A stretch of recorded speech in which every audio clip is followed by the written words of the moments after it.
Hey everybody, what's going on? Yeah, I know I got on this shirt and it's way too small for me. There's a reason why I'm wearing it.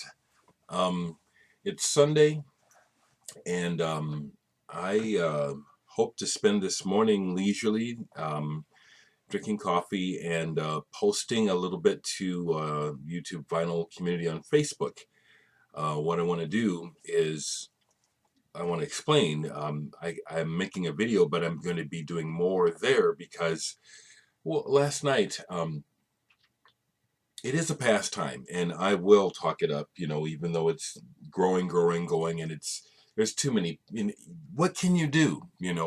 When a good thing happens, everybody wants a piece of it. So it is growing, and the unfortunate thing is, the more it grows, the more it gets diluted.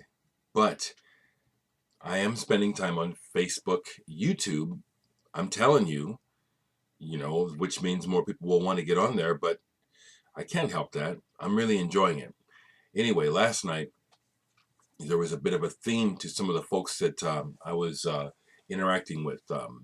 Started out with a bit of Joy Division in Japan, and then partially due to a meeting, finding out who Brett is and Audra, been talking about that aspect of my collecting a little bit. Bands like the Joy Division, Susie and the Banshees, Bauhaus, and things, and then Brett was asking me, he showed some things. I showed a couple things with autographs, and then he said, would love to see more autograph stuff. So today I intend to kind of pull. And the thing is, I have autographs that I forget.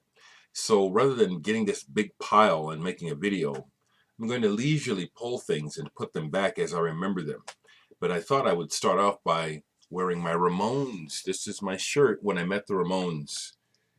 The second time I saw the Ramones, I got to meet them. The first time I didn't get to meet them, but I got Joey. There's Johnny right in the middle. Dee Dee. Kay. I got them all. Yep, Joey, Johnny, Dee Dee, and Marky right here. So I'm wearing this to start it off. Also, Axel, I'd like to go ahead and answer your question, even though this is not dedicated video to the thread. You asked, what's your first vinyl? And the honest to God truth is, my first vinyl was bought for me in 1958. I mean, what does that age mean? And so the very first records I got were little golden records and kitty records.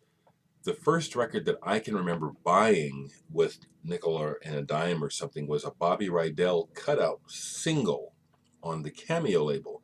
It wasn't a hit. I think that's why it was a cutout. It was maybe 11 cents. And then before that, I was given some singles by a neighbor, and I think one of them was by a Georgia Gibbs. I didn't like it. Now that I remember it, and I just barely remember the name now, but it was on a Black Mercury label, and it was mine. And I was just maybe 4 years old or 5, and so I played it until I made everyone crazy. I didn't like it, but I had a record, so I played it. So that's what I can remember, Axel. So I want to dig up some. I don't have any major autographs. Like, I know that some people have Beatles and Stones and Pink Floyd. I don't have anything like that. But I have autographs by people that I've played with, people who I've seen, people that I admire, people whose music I love. And so I'm going to share some of that. Of course, I've seen some big bands who I wish I had memorabilia from, but I don't. Here's two, though, that I'll show in the video before I sign off. I have not seen David Sylvian, but I had a fan of Digital Sex, big fan, who let me know he was going to see David Sylvian in concert in Chicago several years ago, and asked me if I wanted him to bring me anything back, and I said, well, if there's anything tour only, yeah. And so this was a tour only release. Got to put my peepers on. Let's see what the name of this is. David Sylvian, Everything and Nothing Tour 2002. And so my friend Tony got David to autograph this, and David did autograph it in front of Tony. He didn't write anything to me, but it's for me.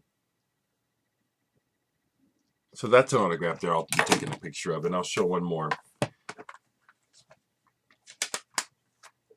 Cocteau Twins, got to see them in Lawrence, Kansas many years ago, and got down to the show early, so was just hanging out at the car, and who comes walking by but Robin Guthrie, taking a walk before the show.